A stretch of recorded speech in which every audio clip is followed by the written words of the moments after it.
Arrest అయితే వాళ్ళ అవినీతి బయటపడుతుంది. కానీ బాబు గారు అరెస్ట్ అయితే ఆయన చేసిన డెవలప్మెంట్ బయటపడింది.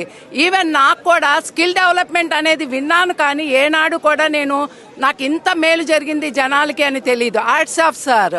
చాలామంది అవినీతి కేసుల్లో అరెస్ట్ అయితే బయటకు వచ్చి వాళ్ళు గోడు వెళ్ళబోసుకుంటారు. కానీ చంద్రబాబు నాయుడు గారి విషయంలో అందరూ మేలు చేసిన వాళ్ళందరూ బయటకు వచ్చి ఆయన మేలు జరిగింది, మాకెంత మేలు జరిగింది అని బయటపడి చెప్పుకుంటున్నారు వాళ్ళందరూ. ఆ రోజు కంబైన్ ఆంధ్రప్రదేశ్ ఎంత డెవలప్ అయిందో, ఎంతమంది ఇక్కడికి వచ్చి బతుకుతున్నామో అందరికీ తెలుసు.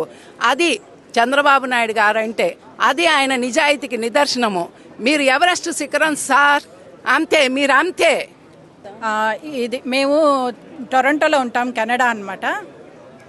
అయితే మేము ఒకరోజు సెప్టెంబర్ 9th నిద్ర లెగిసేటప్పటికి న్యూస్ మన చంద్రబాబు నాయుడు గారిని జైలుకి పంపించారని. సో ఆ రోజు మొదలైంది. ఆ రోజు మన ఆంధ్ర రాష్ట్ర ప్రజలందరికీ బ్లాక్ డే యాక్చువల్గా. ఆ రోజు మేము పడ్డ బాధ, మా ఓన్ కష్టాలు వచ్చినా సరే మేమేనాడు అంత బాధపడలేదు. సో ఆ బాధని మేము రోజు ఇంట్లోనే అనుభవిస్తూ, లేదు మనం బయటకు వెళ్ళి ఈ బాధని చూపించాలి, మన బాబు గారిని బయటికి తెచ్చుకోవాలని చెప్పి మేము ఈరోజు ఇక్కడికి వచ్చాము.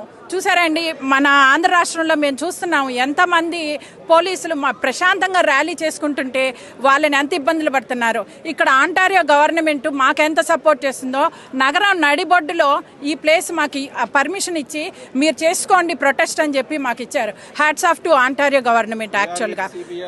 We are with CBN. So Chandrababu Naidu garu బయటకు వచ్చే వరకు మేము ఈ ఉద్యమాన్ని సాగిస్తూనే ఉంటాము. ఆ రోజు మన ఆంధ్ర రాష్ట్ర ఇండిపెండెన్స్ డే అవుతుంది. మేము అది సెలబ్రేట్ చేసుకోవడానికి మేము వెనకడుగు వేసేదే లేదు. ఆయన్ని చీఫ్ మినిస్టర్ పీఠం మీద కూర్చోబెట్టే వరకు మా ఉద్యమం సాగుతుంది. మేము ఆయనకి తోడుగా ఉంటాము. ఎందుకంటే ఆయనకి తెలంగాణ ఆంధ్ర రాష్ట్రమే కాదు, ప్రపంచం అంతా అభిమానులు ఉన్నారు. మీరు ఇప్పుడు చూడొచ్చు ఎంతమంది వచ్చారో. ఒక గంటలో మాకు 500 మంది ఒక గ్రూప్లో యాడ్ అయిపోయారని మేము గ్రూప్ క్రియేట్ చేస్తే. దట్ ఈజ్ వాళ్ళందరి గుండె బాధ నాకు అర్థమైంది, వాళ్ళంతా ఫాస్ట్గా యాడ్ అవుతుంటే. That is what Chandrababu Naidu గారి పవర్ అనమాట.